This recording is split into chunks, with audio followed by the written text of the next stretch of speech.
ఇన్‌స్టాగ్రామ్‌లో చాలా సార్లు షవర్మా వీడియోస్ చూసాను గానీ, ఎప్పుడూ నాకు తినాలనిపియలేదు. బట్ ఈసారి మాత్రం చార్మినార్‌కెళ్ళినప్పుడు ఎందుకో తినాలి అని అనిపించింది. సో, తినడానికి ట్రై చేశాను. ఆ మేకింగ్ ప్రాసెసే నాకు అస్సలు నచ్చలేదు. నేను ఫస్ట్ ఇచ్చిన ఎక్స్‌ప్రెషన్ అయితే క్యాప్చర్ చేయలేదు గానీ, నాకేం నచ్చలేదు. తర్వాతయితే బ్యాంగిల్స్ కొనడానికి వెళ్ళాను. ఎంత ట్రెండ్ అవుతున్నాయేంటి ఈ బ్యాంగిల్స్. వీటి కోసమే వెళ్ళాను నేను చార్మినార్ అయితే. నాకు ఆ బ్యాంగిల్స్ అన్నీ కొనుక్కోవాలనిపించింది.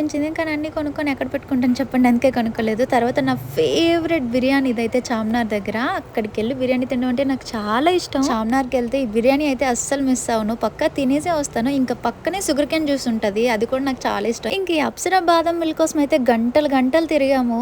అంతసేపు తిరిగినా షాప్ కనిపించదేమో అని చాలా భయపడి బాధపడ్డాను. బట్ ఆఖరికైతే కనిపించింది. ఇంకా ఫుల్ హ్యాపీ నేను ఆ షాప్ కనిపించినందుకు.